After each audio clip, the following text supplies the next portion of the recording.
என்னடா இன்னைக்கு பேப்பர்ஸ் எடுத்து தூக்கி காமிக்கிறாளேன்னு நினைக்க வேண்டாம். இன்னைக்கு ஆந்திரா ஸ்டைலில் சூப்பர் ஒரு டேஸ்டி ஹெல்த்தியான ஒரு பேப்பர் ஸ்வீட் தான் வீட்டிலேயே பண்ணியிருக்கேன். இது ஆந்திரா போய் தான் வாங்கி சாப்பிடுங்கிற தேவையில்லை. நம்ம வீட்டிலேயே எப்படி ரெடி பண்ணுறதுன்னு வாங்க பார்க்கலாம். அதுக்காக நான் ஒரு கப் அளவு பச்சரிசி எடுத்து நல்லா 2-3 தண்ணி நல்லா அலசிட்டு ஒரு 2 மணி நேரம் ஊற போட்டு எடுத்துருக்கேன். இதை ஒரு மிக்ஸி ஜாரில் மாற்றிட்டு கொஞ்சம் கொஞ்சமாக தண்ணி ஆட் பண்ணி நல்லா பேஸ்ட்டாக அரைச்சி எடுத்துக்கோங்க. இப்போ நம்ம அதை சலிச்சு எடுத்துக்கலாம். இப்போ இது கூட கொஞ்சமாக தண்ணி ஆட் பண்ணிக்கிறேன். இப்போ நம்ம எந்த பக்குவத்துக்கு இருக்கணும்னா, இப்போ தேங்காய் பால் நம்ம கெட்டி தேங்காய் பால் இருக்குல்ல, ஃபஸ்ட்டு தேங்காய் பால் அந்த பக்குவத்துக்கு இருக்கணும்.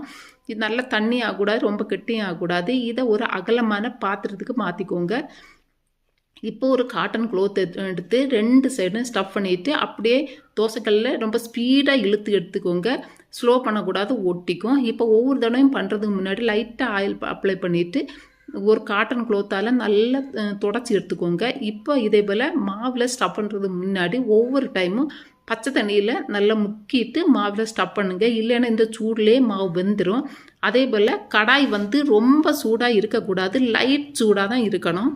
இப்போ ஸ்டஃபிங் பண்ணுறதுக்காக கொஞ்சமாக நட்ஸில் ஒரு 2 ஏலக்காய் பவுடரும் போட்டு நல்லா பவுட்ரு பண்ணி எடுத்திருக்கேன். அதில் கொஞ்சமாக ஜாங்கிரியும் கொஞ்சமாக நம்ம நெய்யும் எடுத்து வச்சுருக்கிறேன். இப்போ நம்ம எடுத்து வச்சுருக்கிற பேப்பர்ஸில் 2 பேப்பராக எடுத்துட்டு அதுக்கு மேலே லைட்டாக தண்ணி தாளித்து விட்டுக்கிறேன். எதுக்காகனா அந்த பேப்பர்ஸ் உடஞ்சி போகாமல் இருக்கிறதுக்காக.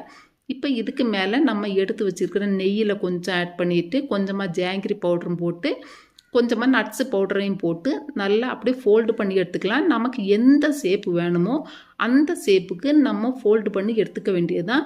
இப்போ இதை பார்க்கும்போது நம்ம அந்த கடையில் கிடைக்கிற அதே ஸ்வீட்டு போல தான் இருக்கும். பார்க்குறதுக்கே அதே போல் தான் இருக்கும். டேஸ்ட்டும் அவ்வளோ அருமையாக இருக்கும். நீங்களும் வீட்டில் ட்ரை பண்ணி பாருங்கள். தேங்க்ஸ் ஃபார் வாட்சிங்.